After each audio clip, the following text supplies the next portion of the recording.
Hello, उम्मीद करते हैं कि आप लोग ठीक होंगे। आज की जो हमारी क्लासेज है इसमें हम लोग पढ़ेंगे इम्परफेक्शंस इन सॉलिड। सबसे पहले हेडिंग डालिए और लिखिए इम्परफेक्शंस इन सॉलिड।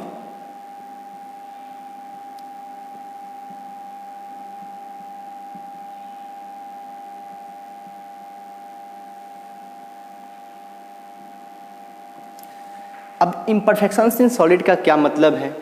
देखिए, इम्परफेक्शंस का मीनिंग होता है कि जो आइडियल सिचुएशन है क्रिस्टलाइन सॉलिड स्ट्रक्चर की, उसमें कुछ डिफेक्ट का आना। तो हम लोग बोल सकते हैं इम्परफेक्शंस का मीनिंग हुआ डिफेक्ट। डिफेक्ट या फिर इसी को बोल सकते हो इररेगुलरिटीज। इररेगुलरिटीज तो हम देखेंगे कैसे डिफेक्ट होते हैं और कैसे इरेगुलरिटीज जो है सो क्रिस्टलाइन सॉलिड के अंदर इंट्रोड्यूस किए जाते हैं। देखिए, हमें जब क्रिस्टलाइन सॉलिड बनाना होता है तो हम एक प्रोसेस को फॉलो करते हैं। उस प्रोसेस का नाम होता है क्रिस्टलाइजेशन प्रोसेस। और हमें आपने बताया था कि जो क्रिस्टलाइजेशन प्रोसेस होता है, जब हम उसको क्रिस्टलाइन सॉलिड बनाना होगा तो हम उसको एक वेरी स्लो प्रोसेस होंगे या फिर मॉडरेट स्पीड पे करेंगे। आप बोलोगे कि कोई भी सॉलिड का हमें फॉर्मेशन करना है। सपोज कीजिए कि ये एक सॉलिड है। अब इस सॉलिड का हमें फॉर्मेशन करना है। इस सॉलिड को फॉर्मेशन करने के लिए हमें जो क्रिस्टलाइजेशन का प्रोसेस होता है, उस प्रोसेस को एक मॉडरेट स्पीड पे या फिर स्लो स्पीड पे करते हैं, ताकि इसके अंदर जो भी कंस्टिट्यूएंट पार्टिकल्स हैं, उन कंस्टिट्यूएंट्स पार्टिकल्स को अरेंज होने के लिए प्रॉपर टाइम मिल जाए। लेकिन अगर हम इसको फास्ट करेंगे तो जो पार्टिकल्स जहाँ पे होंगे वो पार्टिकल्स वहीं पे रह जाएंगे और उनको जो है अरेंज होने के लिए प्रॉपर टाइम नहीं मिल पाएगा। इसीलिए इस प्रोसेस को हम लोग जनरली स्लो या फिर मॉडरेट स्पीड पे कर देंगे। लेकिन अगर आप किसी भी क्रिस्टलाइजेशन प्रोसेस को कितना भी स्लो करो या मॉडरेट स्पीड पे करो, फिर भी उसके अंदर कुछ ना कुछ डिफेक्ट या फिर इरेगुलरिटीज इंट्रोड्यूस हो जाते हैं, क्योंकि वो सॉलिड स्टेट के अंदर में जो पार्टिकल्स का अरेंजमेंट होने की वजह से कहीं ना कहीं कुछ ना कुछ इरेगुलरिटी देखने को मिलता है। तो इस चैप्टर में हम लोग यही पढ़ने वाले हैं कि वो इरेगुलरिटीज़ कितने तरह के होते हैं और वो कैसे कैसे होते हैं। तो इम्परफेक्शंस का मीनिंग हुआ डिफेक्ट या फिर irregularities from the ideal situation या फिर फ्रॉम द आइडियल सिनेरियो। अब देखेंगे कि कैसे कैसे होते हैं। देखिए, जनरली जो डिफेक्ट है वो आप लोगों के क्लासेस में दो तरह के डिफेक्ट पढ़ना है। एक डिफेक्ट होता है पॉइंट डिफेक्ट, पॉइंट डिफेक्ट, और जो सेकेंड डिफेक्ट इसके अंदर आते हैं वो होते हैं लाइन डिफेक्ट। आज की जो क्लासेज है ये टोटली एनसीईआरटी बेस्ड क्लासेज हैं, तो आप लोगों को इस लेक्चर के बाद एनसीईआरटी बुक को रीड करना मस्ट है। ठीक है जी। चलिए, तो पॉइंट डिफेक्ट क्या है? नाम से ही क्लियर हो रहा है। पॉइंट मीन्स किसी एक पर्टिकुलर पॉइंट की बात हो रही होगी, किसी पॉइंट के अराउंड में जो डिफेक्ट होगा उसको हम लोग बोलेंगे point defect. As the name suggest that there is something irregularities और defection around a particular point. Suppose करो कि आपके पास लैटिसाइड्स है और उस लैटिसाइड्स पे होते क्या है? कंस्टिट्यूएंट पार्टिकल्स का घर हम बोलते हैं लैटिसाइड्स को। लैटिसाइड्स या फिर lattice points are the sites where constituent particles are located या फिर सिचुएटेड। अगर इस पॉइंट के अराउंड में हम देखेंगे, इस पॉइंट के अराउंड में कहीं जो स्ट्रक्चर में डिस्टॉर्शन हो या फिर डिफेक्ट हो, उस तरह के डिफेक्ट को हम बोला जाएगा कि पॉइंट डिफेक्ट के अंदर आता है। जैसे अगर मान लीजिए किसी डिस्टेंस पे इस पॉइंट से यहाँ पे कैटायन की ज़रूरत थी, लेकिन यहाँ पे कैटायन ना आके एनायन आ गया हो, या फिर यहाँ पे कुछ भी ना हो, वैकेंसी क्रिएट हो गई हो। अब वो कैसे होता है वो तो हम देखेंगे ही आगे। लेकिन अगर किसी पर्टिकुलर पॉइंट्स के अराउंड में कोई डिफेक्ट मिले तो उस तरह के डिफेक्ट को हम लोग कैटेगराइज करेंगे पॉइंट डिफेक्ट के अंदर। लाइन डिफेक्ट के अंदर क्या होगा? लाइन डिफेक्ट हमारे सिलेबस का पार्ट नहीं है, लेकिन समझते हैं कि लाइन डिफेक्ट होता क्या है। नाम से क्लियर है लाइन। इसका मतलब ये हुआ कि इसमें एक इंटायर रो या फिर इंटायर कॉलम, जब हम लोग आपको बताए थे कि ये जो सॉलिड स्टेट होता है या क्रिस्टलाइन सॉलिड होता है, इसका लॉन्ग रेंज ऑर्डर होता है। अगर लॉन्ग रेंज ऑर्डर की हम बात करेंगे तो अगर हम बात कर लेते हैं किसी एक पर्टिकुलर रो की या फिर किसी पर्टिकुलर कॉलम की, तो किसी पर्टिकुलर रो या किसी पर्टिकुलर कॉलम में अगर पार्टिकल्स का अरेंजमेंट में इरेगुलरिटी देखने को मिल रहा हो, चाहे वो रो हो या फिर कॉलम हो, तो इस तरह के डिफेक्ट्स को हम लोग बोलेंगे कि ये डिफेक्ट जो है सो सफ़र कर रहा है लाइन डिफेक्ट से। तो हमारा जो आज कन्फाइन किया गया है लेक्चर्स, वो लेक्चर्स सिर्फ और सिर्फ पॉइंट डिफेक्ट्स पे है। तो हम समझेंगे कि हमारे बुक्स में, हमारे सिलेबस में कितने तरह के पॉइंट डिफेक्ट्स को पढ़ना है और वो कौन कौन से हैं, कितने तरह के आते हैं। तो जो भी है PDF इसका हम आप लोगों को व्हाट्सएप पे दे देंगे, लेकिन NCERT बुक को रीड करना मस्ट है। चलिए देखते हैं पॉइंट डिफेक्ट्स कितने तरह के हैं। हम इसको कर रहे हैं इरेज। अब उसके बाद point defects, it is the types of defects which is created around a point या फिर atoms in a crystalline solids.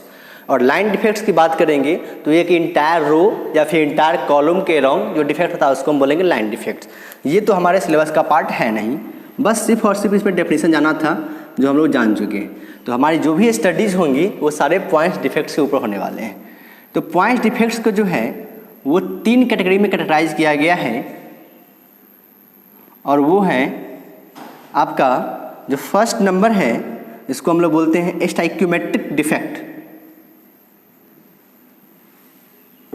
Stoichiometric defect, defects में होता है इरेगुलरिटी या फिर इम्परफेक्शंस।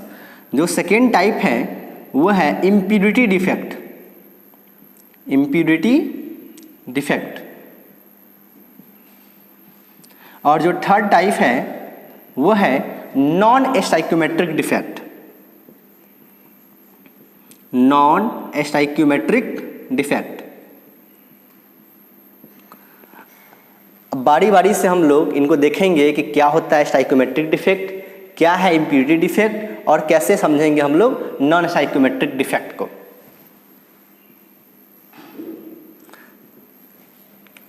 इस नाम को अगर देखा जाए तो यहाँ से ही बहुत सारा डेफिनेशन क्लियर हो रहा है। क्या? स्टाइक्योमेट्रिक। स्टाइक्योमेट्रिक की अगर हम बात करें, इसका मतलब होता है फॉर्मूला, रेशियो ऑफ एटम्स या मोलिक्यूल्स इन अ कंपाउंड। तो स्टाइक्योमेट्रिक डिफेक्ट्स में क्या होता है basically, formula of compound does not change, formula of compound does not change, या फिर आप बोल सकते हो stoichiometric of compound does not change. ये एक ऐसा डिफेक्ट है जिस डिफेक्ट के होने के बावजूद भी फार्मूला में किसी भी तरह की चेंजेस नहीं होते हैं, और वो क्यों नहीं होते हैं वो हम लोग डिस्कस करेंगे। इम्प्यूरिटी का मतलब होता है कि जो आइडियल सिनारियो है, सपोज कीजिए कि ये क्लासरूम है 12th क्लास के स्टूडेंट्स का, और इस 12th क्लास के स्टूडेंट्स में कोई 11th क्लास का स्टूडेंट्स आकर के बैठ जाएगा, तो हम ऐसा कर सकते हैं ना, ये इम्प्यूरिटी है या अनवांटेड थिंग्स है जो 11th क्लास का स्टूडेंट्स बैठ चुका है। उसी तरह से अगर कोई क्रिस्टलाइन सॉलिड है, उसके अंदर कोई दूसरे तरह का सब्सटेंसेस आके मिल जाए तो उसको हम लोग बोलेंगे इम्प्यूरिटी डिफेक्ट। तो इसका एग्जांपल्स के थ्रू इसको समझेंगे हम लोग कि इम्प्यूरिटी डिफेक्ट क्या होता है। कुछ अलग चीज़ों का आकर के मिल जाना ही इम्प्यूरिटी कहलाता है। नॉन स्टाइक्योमेट्रिक डिफेक्ट की अगर हम बात करें तो नॉन स्टाइक्योमेट्रिक डिफेक्ट से ही क्लियर है, इसमें आपका जो कंपाउंड्स का फार्मूला होगा या स्टाइक्योमेट्री होगी वो अल्टर हो जाएगा। तो हम बोल देंगे अल्टरेशन, अल्टरेशन या फिर डिस्टरबेंस, डिस्टरबेंस ऑफ फार्मूला, या फिर इसी को आप बोल सकते हो स्टाइक्योमेट्री इज नोटिस्ड, यहाँ पे नोटिस किया जाएगा। तो बारी बारी से देखते हैं स्टाइक्योमेट्रिक डिफेक्ट क्या है।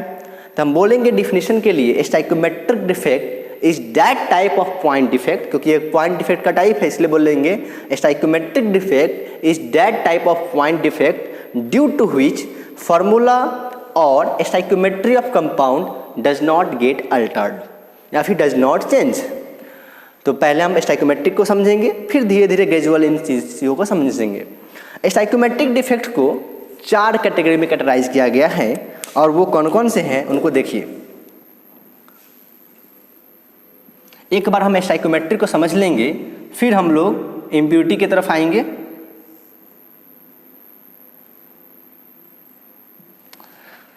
जो फर्स्ट नंबर है वो है हमारा वैकेंसी डिफेक्ट, वैकेंसी डिफेक्ट। जो सेकेंड है वो है interstitial defect, interstitial defect. Third जो टाइप है वो है फ्रैंकेल डिफेक्ट, फ्रैंकेल डिफेक्ट। और जो फोर्थ वन है उनका नाम है एस्कॉची डिफेक्ट, एस्कॉची डिफेक्ट। पहले समझते हैं नाम से क्या समझ में आता है नाम से। वैकेंसी, वैकेंसी का मतलब होता है खाली, रिक्त स्थान, फिलअप बोल सकते हैं इसको। तो कहीं किसी आयंस का, अगर हम आयंस की बात, आयनिक सॉलिड की बात करें, या फिर हम इसको शॉर्टकट में बोलना चाहेंगे, आयन के चक्कर में ना फंसना पड़े, तो बोलेंगे कंस्टिट्यूएंट पार्टिकल्स का मिसिंग होगा। वैकेंसी का मतलब खाली, मतलब कंस्टिट्यूएंट पार्टिकल्स वहाँ से खाली होने वाले हैं। इंटरस्टिशियल का मतलब होता है कि लैटिस पॉइंट्स के बीच का जो स्पेस है उसको बोलेंगे इंटरस्टिशियल साइट। तो इंटरस्टिशियल साइट में किसी तरह का डिफेक्ट आना।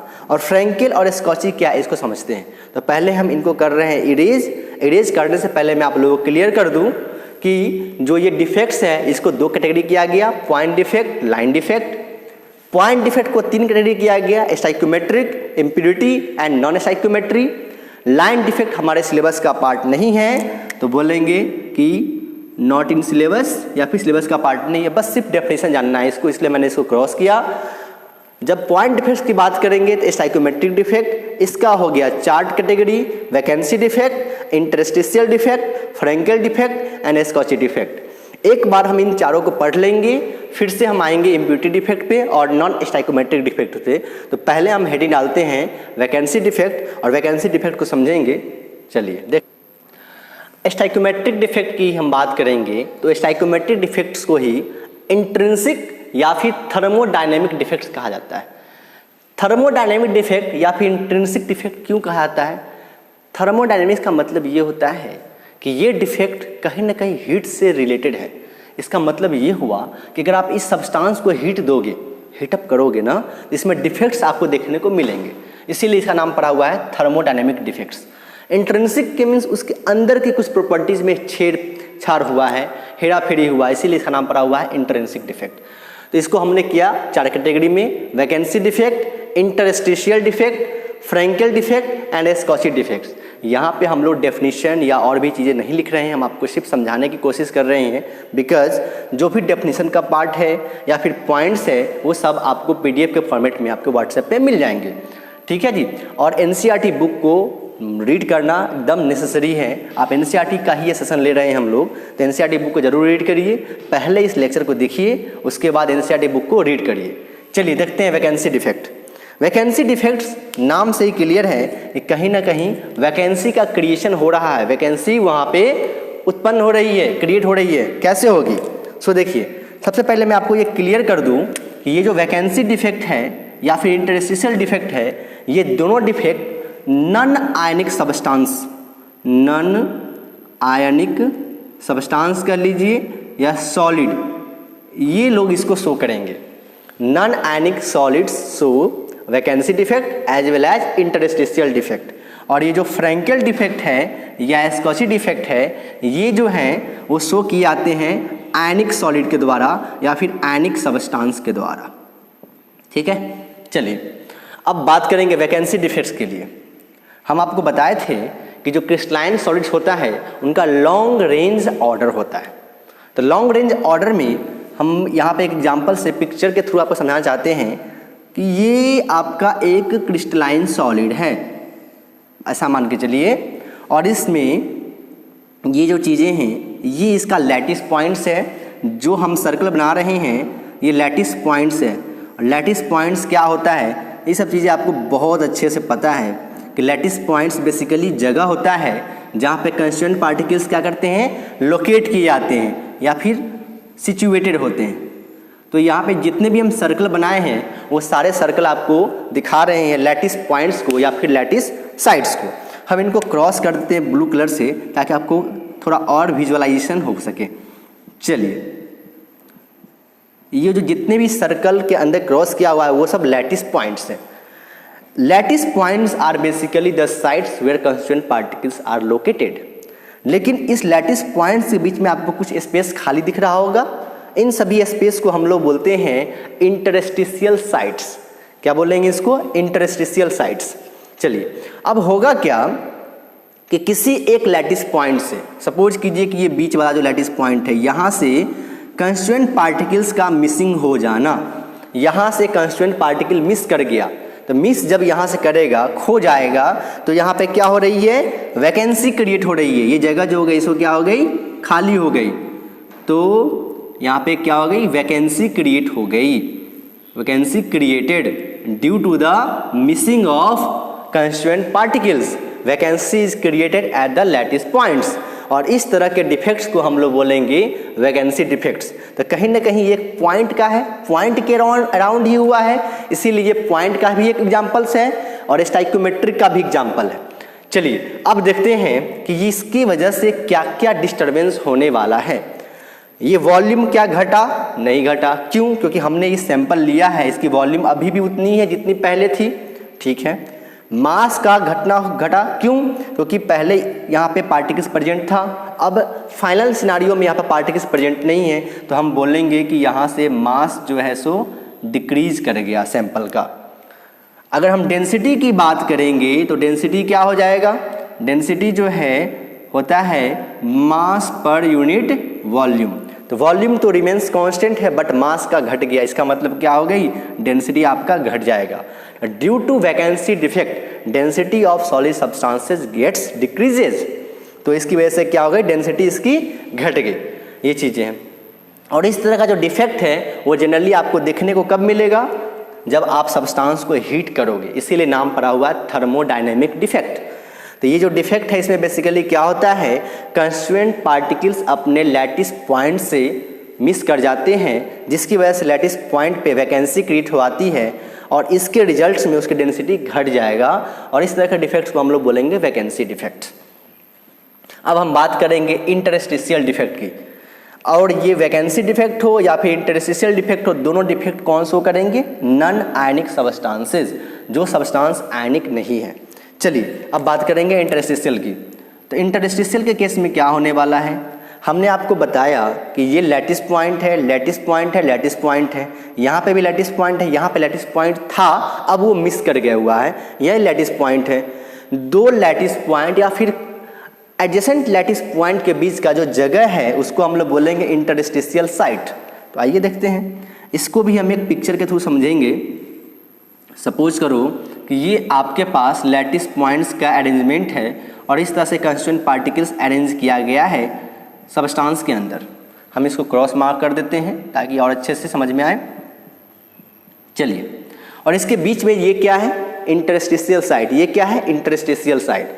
अब होगा क्या कि इसके इंटरस्टिशियल साइट्स में भी अगर कंस्टिट्यूएंट पार्टिकल्स आ करके बैठ जाएंगे, तो इसको हम ऐसे कर सकते हैं, थोड़ा ब्लैक कलर से दिखा देते हैं कि इंटरस्टिशियल साइट्स में अगर कंस्टिट्यूएंट पार्टिकल्स आ करके बैठ जाएंगे तो उस तरह के डिफेक्ट्स को हम बोलेंगे interstitial defect. Basically it is an example of A stoichiometric defect where interstitial sites gets occupied by the constituent particles। तो यहाँ पे क्या हो गया, ऑक्यूपाई कर लिया गया, किसके द्वारा, कंस्टिट्यूएंट पार्टिकल्स के द्वारा। हो सकता है कि ये वाला स्पेस भी ऑक्यूपाई कर लिया गया हो, इसलिए मैंने इसको भी ब्लैक कलर से दिखा रहा हूँ। अब बताओ क्या होगा, जो इनिशियल सिनारियो होगा, इनिशियल सिनारियो में आपका कंस्टिट्यूएंट पार्टिकल सिर्फ यहाँ पे है, यहाँ पे है और यहाँ पे है, लेकिन जो फाइनल सिनारियो हो रहे हैं उसमें कंस्टिट्यूएंट पार्टिकल्स का अरेंजमेंट ये इंटरस्टिशियल साइट में भी हो रहा है। इसकी वजह से क्या हो रही है, इसकी मास इंक्रीज कर रही है। तो हम बोलेंगे कि मास जो है सो इस केस में क्या हो गया, इंक्रीज कर गया। और आप सभी लोगों को मालूम है कि वॉल्यूम तो अभी भी उतना ही है जितना पहले था, तो वॉल्यूम तो अभी भी क्या है, कांस्टेंट है। तो हम बोलेंगे कि वॉल्यूम इज कांस्टेंट। अगर हमें डेंसिटी की बात किया जाए तो डेंसिटी होता है मास पर यूनिट वॉल्यूम। तो मास इंक्रीज कर रहा है, वॉल्यूम कांस्टेंट है, तो हम क्या बोलेंगे, डेंसिटी इसका इंक्रीज कर गया। तो ये चीज़ें हमें लगता है कि आपको अच्छे से क्लियर हो गई होगी, वैकेंसी डिफेक्ट और इंटरस्टिशियल डिफेक्ट। अब हम बात करेंगे आयनिक सॉलिड या आयनिक सब्सटेंस जिस तरह के डिफेक्ट को शो करते हैं, उसमें से एक है फ्रेंकेल डिफेक्ट और दूसरा है स्कॉची डिफेक्ट। तो बारी बारी से समझते हैं फ्रेंकेल डिफेक्ट को और स्कॉची डिफेक्ट को। जो फ्रेंकेल डिफेक्ट है ना, वो बेसिकली क्या है, ये वैकेंसी डिफेक्ट और इंटरस्टिशियल डिफेक्ट दोनों का मिक्सअप है। अब ये क्या है मिक्सअप, देखिए, आपका ये आयनिक सॉलिड शो करेगा। तो आयनिक सॉलिड को शो करने के लिए हम लोग यहाँ पर एक सैंपल बना रहे हैं आयनिक सबस्टांस का। तो ये समझ लीजिए कि एक सैंपल लिया गया है जिसके अंदर आयनिक सॉलिड्स है, तो कैटायन भी होंगे, एनायन भी होंगे। तो इसी तरह से कैटायन एनायन का अरेंजमेंट होगा आयनिक सॉलिड के अंदर। इसको हम क्या कर रहे हैं, दिखा रहे हैं कैटायनिक पार्ट और एनायनिक पार्ट को। तो पूरे इंटायर सॉलिड में कैटायन और एनायन इस तरह से अरेंज होंगे, positive negative positive negative positive negative. इसी सीक्वेंस को ये फॉलो करते करते सपोज कि यहाँ पे पॉजिटिव, यहाँ पे negative positive, then followed by negative positive followed by negative, और इसी तरह से निगेटिव फिर यहाँ पे पॉजिटिव, ऐसा समझ लीजिए कि पूरे में है। ठीक है, होगा क्या कि ये जो पार्टिकल्स जो हैं, जो कैटायनिक पार्टिकल्स और एनायनिक पार्टिकल्स इस तरह से अरेंज हैं। अब यहाँ से ये जो कैटायंस आप देख रहे हो, ये कैटायंस यहाँ से क्या करेंगे, मिस हो जाएंगे अपने जगह से। तो यहाँ से जब पार्टिकल्स का मिसिंग होना, इसका मतलब क्या हुआ, इस जगह पे वैकेंसी क्रिएट हो जाना। तो हम यहाँ पे ब्लैक कलर से इसको दिखा रहे हैं कि पार्टिकल्स यहाँ से मिस कर गए, और ये मिस करके कहीं बाहर नहीं जाएगा, विद इन दी सॉलिड के अंदर ही किसी इंटरस्टिशियल साइट को, सपोज कीजिए कि यहाँ पे रहा होगा इस तरह से निगेटिव पार्टिकल्स पॉजिटिव पार्टिकल्स, और इस बीच में आकर के इंटरस्टिशियल साइट में यहाँ पे आकर के ये पॉजिटिव वाला बैठ जाएगा। तो अपने जगह पे जो इसका लैटिस पॉइंट था, उस लैटिस पॉइंट से हट जाना, लैटिस पॉइंट पे वैकेंसी का क्रिएट होना और इंटरस्टिशियल साइट को जाके ऑक्यूपाई करना, इस तरह के डिफेक्ट को हम लोग बोलेंगे फ्रैंकेल डिफेक्ट। तो बेसिकली फ्रैंकेल डिफेक्ट में क्या होता है, आपका वैकेंसी भी आ गई, कैसे, अपने लैटिस पॉइंट को छोड़ दिया तो यहाँ पे वैकेंसी क्रिएट हो गई। तो हम लोग बोलेंगे कि it shows vacancy as well as interstitial defect because at the original sites where particles were situated, यहाँ पे क्या हो गई, वैकेंसी क्रिएट हो गई, vacancy is created, but at interstitial site it occupies the interstitial site and hence it also shows interstitial defect, that why it is an example of both vacancy as well as interstitial defect. इसीलिए इसका नाम रखा गया है dislocation defect. Dislocation का मतलब अपनी location को छोड़ करके कोई नया लोकेशन, कोई नया पोजीशन को ऑक्यूपाई कर लेना। इसीलिए इस डिफेक्ट को हम लोग बोलते हैं, फ्रैंकेल डिफेक्ट को ही डिसलोकेशन डिफेक्ट, डिसलोकेशन डिफेक्ट। और ये जो डिफेक्ट होता है जिसको हम लोग बोलेंगे फ्रैंकेल डिफेक्ट या डिसलोकेशन डिफेक्ट, जनरली वैसे आयनिक सबस्टांस के द्वारा शो किए जाते हैं जिनका कैटायन छोटे साइज का होगा। अब ये छोटे साइज का होगा, अपनी जगह को छोड़ करके इंटरस्टिशियल जगह में जाकर बैठ जाएगा।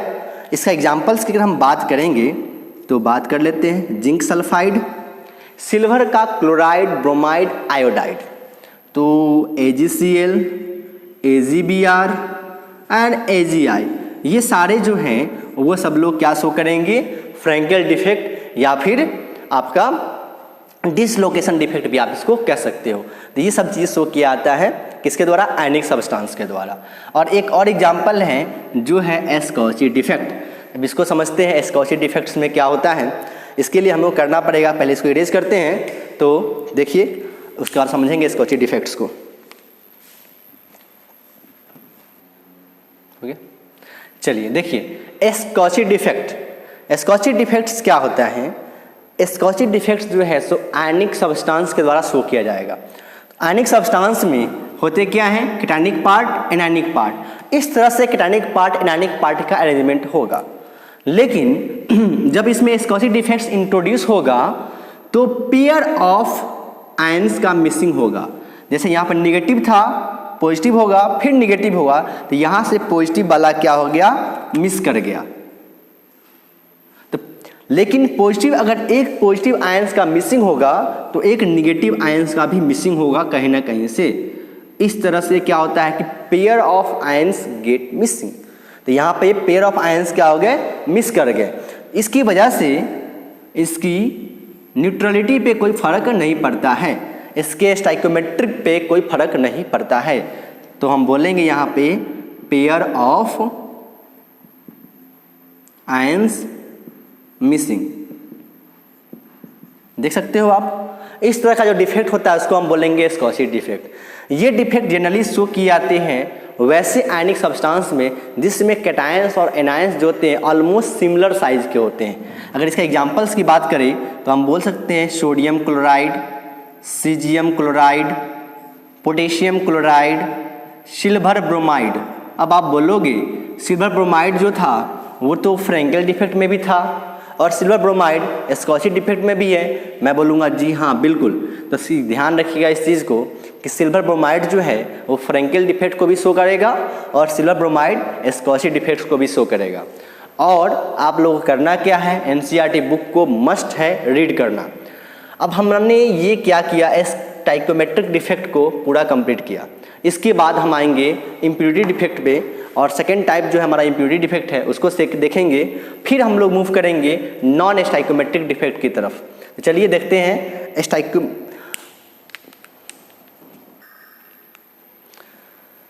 स्टाइकोमेट्रिक डिफेक्ट हमने पढ़ लिया। अब हम पढ़ेंगे इम्प्योरिटी डिफेक्ट को। ये जो इम्प्योरिटी डिफेक्ट है यह भी पॉइंट डिफेक्ट का ही टाइप है। तो ये जो सेकेंड टाइप है इम्प्योरिटी डिफेक्ट। अब इम्प्योरिटी डिफेक्ट को समझने के लिए हम एक एग्जाम्पल्स लेते हैं और वो एग्जाम्पल ले रहे हैं सोडियम क्लोराइड का, NaCl का। जब आप सोडियम क्लोराइड को लोगे इसका आप मोल्टेन फॉर्म लीजिए। मोल्टेन का मीन्स होता है पिघला हुआ फॉर्म कह सकते हो, मोल्टेन फॉर्म ले रहे हैं। जब आप इसको मोल्टेन फॉर्म में लोगे और इसके अंदर आपको क्या करना है, मिलाना है स्ट्रोंशियम क्लोराइड को, SrCl2 को। तो in molten form of NaCl when we will mix strontium chloride, then some of the lattice sites of sodium ions gets replaced by strontium ion। होगा क्या, इसको समझिए फिगर के थ्रू। सपोज कीजिए कि ये आपका है मोल्टेन फॉर्म में NaCl, तो यहाँ पे है Na प्लस, यहाँ पे है Cl minus, Na plus Cl minus, Na plus alternatively position पे इस तरह से ऑक्यूपाई किया गया है Na प्लस Cl माइनस। और देखिए यहाँ पे क्या कांड होने वाला है, Na plus Cl minus, Na plus Cl minus and Na plus. इतना सही समझ में हमें आ जाएगा तो ज़्यादा बनाने की जरूरत नहीं है। चलिए बना लेते हैं और Cl minus, Na plus, Cl minus, Na plus. सुंदर लगने के लिए कर सकते हो, सर्किल के अंदर घेर सकते हो इसको, तो घेर दीजिए इसको। इससे पता चलता है कि जो फिगर थोड़ा अट्रैक्टिव लगेगा। और क्या,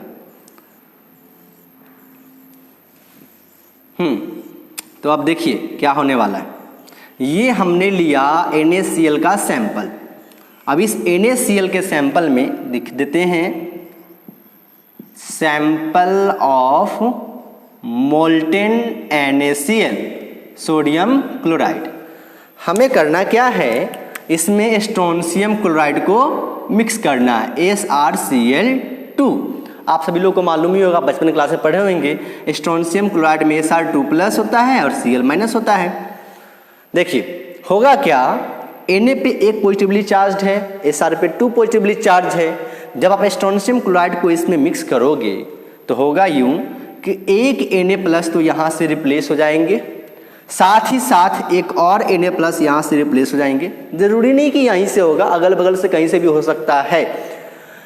एक स्ट्रोंशियम क्लोराइड को ऑक्यूपाई करना होगा तो या तो वो यहाँ पे आएगा या फिर वो यहाँ पे आएगा, किसी एक ही जगह को ना ऑक्यूपाई करेगा। हाँ जी, लेकिन इसको यहाँ आने के लिए 2 चार्ज का मिसिंग होना जरूरी है, because Na sodium contains 1 positive charge, that's why अगर स्ट्रोंशियम को इसके अंदर आना है और इलेक्ट्रिकल न्यूट्रलिटी को मेंटेन करना है तो यहाँ से एक नहीं 2 सोडियम को जाना पड़ेगा। तो यहाँ से एक सोडियम यहाँ से चला गया और ये वाला सोडियम यहाँ से चला गया। स्ट्रोंशियम जब वो आएगा या तो वो ये वाला जगह को ऑक्यूपाई करेगा या फिर वो ये जगह को ऑक्यूपाई कर लेगा। तो मान लेते हैं कि स्ट्रोंशियम ने आकर के यहाँ पे जगह को ऑक्यूपाई कर लिया, Sr2 प्लस। अभी भी आप देखोगे तो चार्ज बैलेंस है, बिल्कुल बैलेंस है, क्योंकि 2 Na प्लस गया तो उसके मतलब में एक Sr2 प्लस आ गया। लेकिन ये जो आप जगह देख रहे हो ये जगह तो खाली हो गई ना। तो इस तरह का जो डिफेक्ट है उसको हम बोलेंगे इम्प्योरिटी डिफेक्ट, जिसमें कुछ अदर पार्टिकल्स का आकर के इसमें मिल जाना और जितना नंबर ऑफ पार्टिकल्स यहाँ पे आएगा उतनी ही वैकेंसी क्रिएट होगी। लॉजिकली देखा जाए SR2 के ऊपर 2+ था, एक जगह को पाई किया था, जगह खाली कर दिया। तो अगर हमको मालूम करना होगा कि कितना स्ट्रोंशियम आयन इसमें इंट्रोड्यूस हुआ है तो हम सिर्फ काउंट क्या कर लेंगे, कितना इसमें जगह खाली है, दोनों का नंबर क्या होगा, बराबर होगा। तो हम बोल सकते हैं नंबर ऑफ वैकेंसी जो अभी क्रिएट है, जो यहाँ पे है already, is equals to number of SR2+ introduced. तो कोई भी एक देगा तो हम अगला निकाल सकते हैं। तो ये तो काफ़ी सिंपल था इम्प्यूटेड इफेक्ट, कुछ नहीं करना है। एक अलग से एडिशनल कोई चीज़ जो आइडियल सिचुएशन था NaCl का, उसमें आके इंट्रोडक्शन हो जाना, जिसकी वजह से वैकेंसी क्रिएट हो जाना, ही हमारा इम्प्यूटेड इफेक्ट है। इसके बाद हम लोग आएंगे थर्ड कैटेगरी की तरफ। जो थर्ड कैटेगरी है वो है नॉन स्टाइकोमेट्रिक डिफेक्ट। तो चलिए देखते हैं नॉन स्टाइकोमेट्रिक डिफेक्ट को। अब हम लोग पढ़ेंगे थर्ड टाइप ऑफ डिफेक्ट्स जो है नॉन स्टाइकोमेट्रिक डिफेक्ट। तो नॉन स्टाइकोमेट्रिक डिफेक्ट को समझेंगे, ये भी क्या है, पॉइंट डिफेक्ट का ही थर्ड टाइप है। चलिए देखते हैं। नॉन स्टाइकोमेट्रिक नाम से क्लियर है, इसमें आपकी जो स्टाइकोमेट्री है वो चेंज हो जाएगी। That means formula of the compound change होने वाला है। तो इसके अंदर हम लोगों को ऐसा लिख सकते हैं, फार्मूला या फिर स्टाइकोमेट्री गेट्स चेंज। चलिए, नॉन स्टाइकोमेट्रिक डिफेक्ट्स जनरली होते हैं दो तरह के।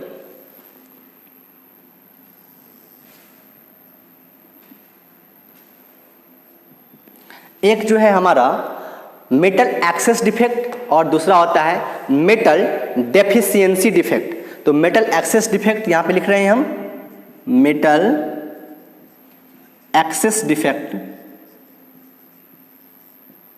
और जो दूसरी कैटेगरी है उसको बोल लेते हैं हम लोग मेटल डेफिशिएंसी या फिर डेफिशिएंसी डिफेक्ट। नाम से ही क्लियर है, एक्सेस का मतलब ये हुआ कि इसमें मेटल क्या होगा, एक्सेस में होगा, और डेफिशिएंसी का मतलब है इसमें मेटल क्या होने वाले हैं, डेफिशिएंसी कम होने वाले हैं। चलिए देखते हैं मेटल एक्सेस डिफेक्ट। इसका मतलब in this defects metals are in excess amount. तो ठीक है, चलिए अब इसमें भी दो तरह के होने वाले हैं। एक्सेस होगा तो वह एक्सेस कैसे कैसे होगा। एक्सेस का होना मतलब ये चीज़ है, मेटल होते हैं positively charge particle.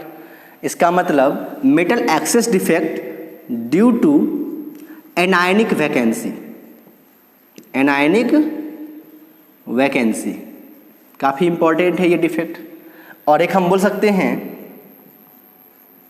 Metal excess defect जो यही चीज़ है, due to presence of extra cations. Presence of extra cations. अब ये क्या है दोनों, उसे समझेंगे। ड्यू टू एनायनिक वैकेंसी, इसके लिए हम एग्जाम्पल लेंगे सोडियम क्लोराइड का, NaCl का। तो एक हम सैंपल ले रहे हैं NaCl का सैंपल। ये है आपका NaCl का सैंपल। हम सभी लोगों को मालूम है NaCl का सैंपल में Na+ और Cl- आयंस होते हैं। और आपको करना क्या है, जब आप इस सैंपल को लिए हैं, इसी सैंपल के अंदर में आपको सोडियम का वेपर लेना है। इसको कर दीजिए क्लोज, और इसके अंदर क्या है, सोडियम का Na का वेपर है। तो होगा क्या, आप नोटिस करोगे कि जो सोडियम वेपर फेज में है, जो गैसियस फॉर्म में इसके अंदर लिया गया है कंटेनर के अंदर, वो सोडियम बेसिकली इसके सरफेस पे आकर के एब्जॉर्ब हो जाएंगे, सरफेस पे आकर के बैठ जाएंगे। और वहाँ पे Na की टेंडेंसी होती है इलेक्ट्रॉन्स को लूज करना, तो Na+ और एक इलेक्ट्रॉन्स को लूज कर देंगे। और ये जो क्लोरीन सैंपल के अंदर में जहाँ पे है, वो क्लोरीन क्या करेगा, इस सैंपल से डिफ्यूज हो करके इस Na के साथ रिएक्ट कर जाएंगे, या फिर इस Na के साथ बॉन्ड बना लेंगे। इनके जो क्लोरीन अंदर में था, वो क्लोरीन इसके सरफेस पे, सैंपल के सरफेस पे डिफ्यूज होकर के आ जाएंगे, और जो वेपर फेज में जो सोडियम था, उस सोडियम के साथ क्या कर लेंगे, बॉन्ड्स बना लेंगे, जिसकी वजह से अंदर वाले जगह में क्या होगा, वैकेंसी क्रिएट होगी। इसको और अच्छे से अगर समझना है तो हम यहाँ पे एक बनाने जा रहे हैं। सपोज कीजिए कि प्लस वाले हमारा Na प्लस है और माइनस वाला हमारा Cl माइनस है। तो plus minus plus minus plus minus minus plus minus plus, इस तरह से हम लोग दिखा सकते हैं समझाने के लिए। ये आपका सैंपल है Na प्लस और Cl माइनस का। तो होगा क्या, इसके अंदर में जो क्लोरीन है वो क्लोरीन यहाँ से डिफ्यूज करके आ जाएगा कहाँ पे, सरफेस पे। तो यहाँ से डिफ्यूज होकर के आ गया सरफेस पे, और जो सोडियम था उस सोडियम के साथ इसे सरफेस पे बना लेगा NaCl। अब ये जो NaCl बना है वो सरफेस पे आ गया। क्योंकि यहाँ से वो डिफ्यूज किया है तो यहाँ पे क्या हो जाएगा, स्पेस खाली हो जाएगी, वैकेंसी क्रिएट हो गई। और जो ये इलेक्ट्रॉन निकला था, ये इलेक्ट्रॉन क्या करेगा, इस एनायनिक वैकेंसी को फिल करने के लिए आ जाएगा। तो ये जो इलेक्ट्रॉन है वो इस जगह को ऑक्यूपाई कर लेगा। तो इन दिस डिफेक्ट्स बेसिकली क्या होता है कि एनायनिक वैकेंसी इज क्रिएटेड। तो वो चीज़ हमने यहाँ पे आपको दिखा दिया कि ये जो निगेटिवली चार्ज पार्टिकल जो था हमारा क्लोरीन, वो यहाँ से निकल चुका है, डिफ्यूज हो चुका है और सरफेस पे NaCl बन गया है। ध्यान रहे क्या चीज़, कि जिस चीज़ का सैंपल हो उसी का आपका मेटल का वेपर लेना है, तभी तो वो बना पाएगा फिर से सरफेस पे NaCl। और ये जो वैकेंसी क्रिएट हुई है, इस वैकेंसी में कौन आके बैठ जाएगा, इलेक्ट्रॉन। इलेक्ट्रॉन जो यहाँ से रिलीज हुआ है वो इलेक्ट्रॉन इस वैकेंसी में आके बैठ जाएंगे। तो हम उसको यहाँ पे दिखा रहे हैं इस तरह से E माइनस। और ये जो आप देख रहे हो ना जगह, इस जगह को हम लोग बोलते हैं फार्बेनजेंटर। ये एक ग्रीक वर्ड है, फार्बेनजेंटर। अगर इसको इंग्लिश में ट्रांसलेट किया जाए तो इसको सिंपली बोला जाता है एप सेंटर, और ये जगह को हम लोग बोलेंगे एप सेंटर।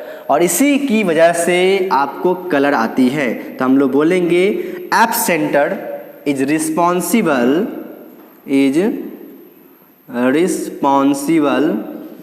फॉर कलर,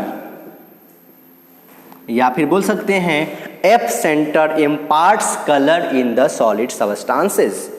तो इसी इलेक्ट्रॉन की वजह से जो इलेक्ट्रॉन एनायनिक साइट्स पे आकर के बैठ गए हैं या ऑक्यूपाई कर लिए हैं, इसी की वजह से आपको कलर देखने को मिलता है सॉलिड सब्सटेंसेज में। जैसे कि अगर हम एग्जांपल्स की बात कर लें तो एग्जांपल होगा आपका NaCl का, सोडियम क्लोराइड का।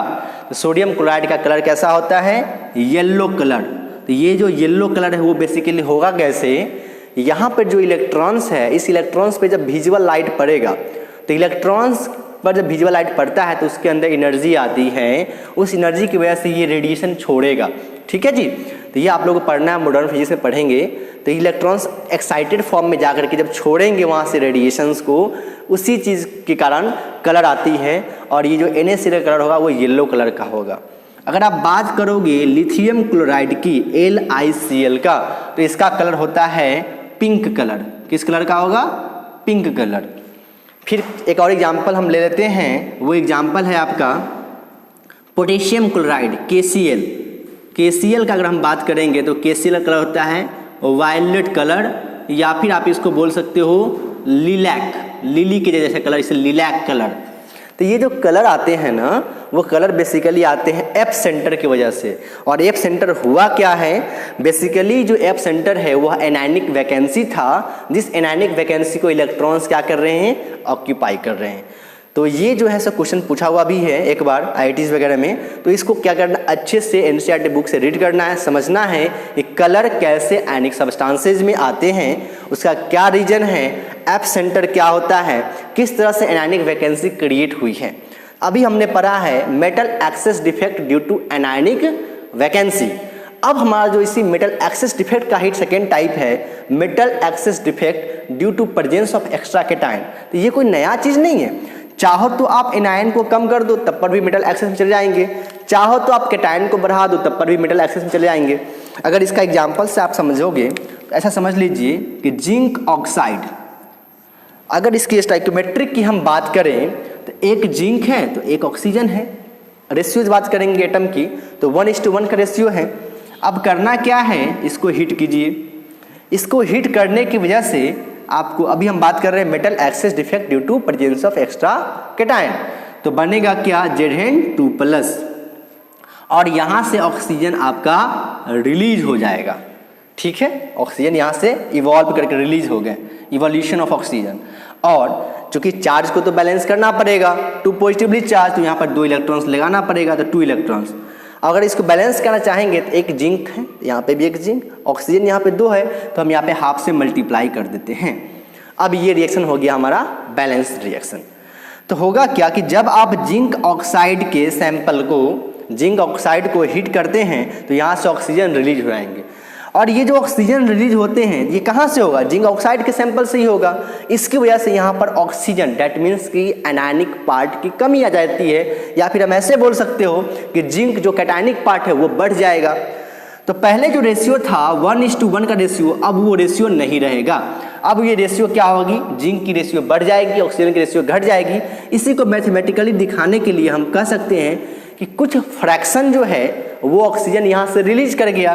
तो जिंक के लिए पहले हम Z लिख लेते हैं, पहले था 1 और ऑक्सीजन भी था 1। अगर हम ऑक्सीजन पहले 1 के लिए 1 था, तो अब हम एक ऑक्सीजन के लिए जिंक का नंबर कुछ बढ़ जाएगा, उसको हम यहाँ पे x से दिखा रहे हैं। और वो कितना बढ़ेगा नहीं बढ़ेगा ये तो एक्सपेरिमेंटल चीज़ से हमें पता चलेगा। इसीलिए यहाँ पर 1 + x मतलब समथिंग जिंक बढ़ चुका है। इसमें हुआ क्या है, due to presence of extra cations. यहाँ पर जो x है वो वैल्यू है, वेरिएबल वैल्यू है कि किस में कितना ऑक्सीजन निकलता है, एक्सपेरिमेंटली चीज़ें हैं। तो अब जो रेशियो था 1:1 वो रेशियो न रह करके क्या हो गया 1 + x:1। तो ये था हमारा metal excess defect due to presence of extra cation.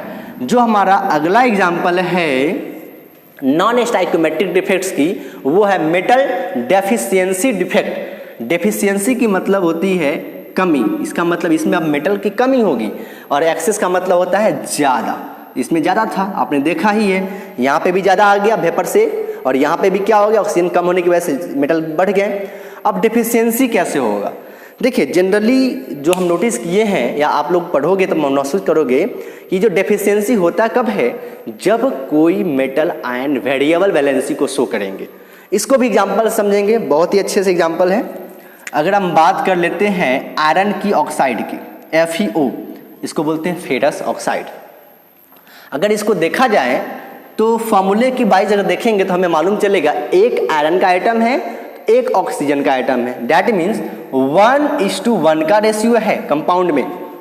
लेकिन अब ये रेशियो गड़बड़ाएगा, क्यों गड़बड़ाएगा, क्योंकि ये है नॉन स्टाइकोमेट्रिक डिफेक्ट, मतलब फॉर्मूला चेंज होना है। तो चलिए अब ये क्या होने वाले हैं, ये तो हमारा था आइडियल सिचुएशन, लेकिन जब प्रैक्टिकली आप इसको नोटिस करोगे तो आपको ये 1:1 का रेशियो नहीं मिलने वाला है। जनरल केसेस में आपको ये मिलेंगे Fe 0.95O, इसका मतलब ये वैल्यू जो है वो 1 से कम है, ये वैल्यू जो है वो 1 से कम है, मतलब एक ऑक्सीजन एटम के लिए आपका आयरन का है 0.95।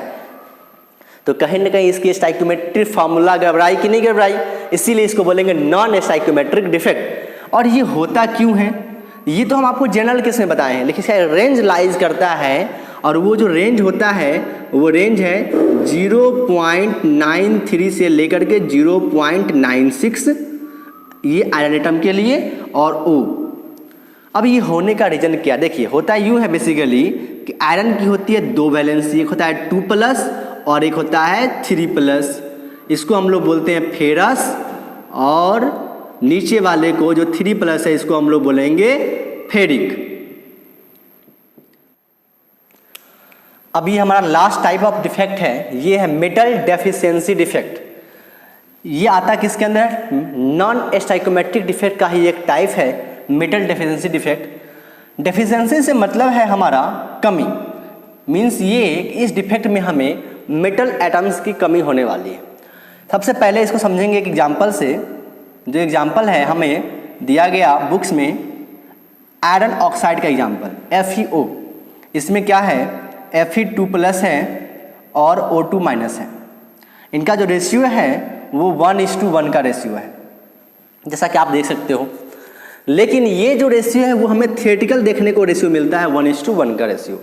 बेसिकली अगर देखा जाए प्रैक्टिकली तो ये 1:1 का रेशियो नहीं होता है। इनका स्टाइकोमेट्री 1:1 का स्टाइकोमेट्री ना हो करके बल्कि 0.95:1 का होता है। ये मैं बात कर रहा हूँ जनरल केसेस की। प्रैक्टिकल पर्पज़ में अगर आप देखोगे तो जनरली आपको ये देखने को मिलेगा। लेकिन अगर एक रेंज की बात करेंगे तो वो रेंज होता है FE 0.93 से लेकर के 0.95 O का। इसका मतलब ये हुआ कि अगर आप एक ऑक्सीजन का एटम लोगे, इस एक ऑक्सीजन के एटम के लिए आपको जो आयरन का एटम मिलने वाला है वो 0.93 से लेकर के 0.95 का मिलने वाला है। इसका मतलब स्टाइकोमेट्री अब क्या हो गई, डिस्टर्ब हो गई। ये जो स्टाइकोमेट्री है ये क्या हो गई, डिस्टर्ब हो गई। इसीलिए एग्जाम्पल है किसका, नॉन स्टाइकोमेट्रिक डिफेक्ट का। अब ये होता क्यों है, ये होता है ड्यू टू वेरिएबल वैलेंसी की वजह से, due two variable valency of iron. आप सभी लोगों को मालूम है आयरन की वेरिएबल वैलेंसी होती है, एक होता है Fe2+ और दूसरा होता है Fe3+। होगा ये कि जो सैंपल है उस सैंपल में आपका Fe2+ होगा और O2- होगा। इस तरह से बहुत सारे होंगे। अगर यहाँ से Fe2+ आयंस का मिसिंग हुआ था, Fe2+ आयंस यहाँ से मिस कर जाएंगे, मिसिंग होगा। इस चीज़ को फिल करने के लिए Fe3+ आयंस यहाँ पे क्या होंगे, आकर के ऑक्यूपाई कर लेंगे। एटम्स की बात करें तो एटम्स को ऑक्यूपाई कर लेगा, Fe2+ वाले एटम्स को Fe3+ वाला आयंस आके ऑक्यूपाई करेगा। इसके लिए क्या होगा, अगर आप चार्ज को बैलेंस करोगे तो अगर ये 3 Fe2+ वाला 3 आयंस यहाँ से मिस होंगे तो उसको ऑक्यूपाई करेगा 2 Fe3+ वाला, तभी तो ये 6+ हो जाएंगे यहाँ पे और यहाँ पे हो जाएंगे 6+। लेकिन अगर आप बात करोगे एटम्स के केस में तो ये 3 है, इसका 2 है, इसी की वजह से इसकी जो है नंबर या स्टाइकोमेट्री गड़बड़ा चुकी है। तो इस तरह की डिफेक्ट्स को हम बोलेंगे metal deficiency defect. In this defect Fe2+ ions gets missing and that vacancy is filled by Fe3+ ions and hence the stoichiometry gets changed and this type of defect is called as metal deficiency defect। तो ये था आज का imperfections in solids, जिसमें हमने पूरे imperfections in solid को cover किया है। अब आपका होमवर्क है NCERT बुक को रीड करके आने के लिए, केयरफुली रीड कीजिएगा अच्छे से। और हम अगली क्लास में जो डाउट क्लास होगी, इस डाउट क्लास में डिस्कस करेंगे जो भी क्वेश्चन है NCERT का, वो जो भी इसका नोट्स है PDF के फॉर्मेट में आपको व्हाट्सएप पे प्रोवाइड कर दिया जाएगा। चलिए फिर मिलते हैं नेक्स्ट क्लास में। Thank you.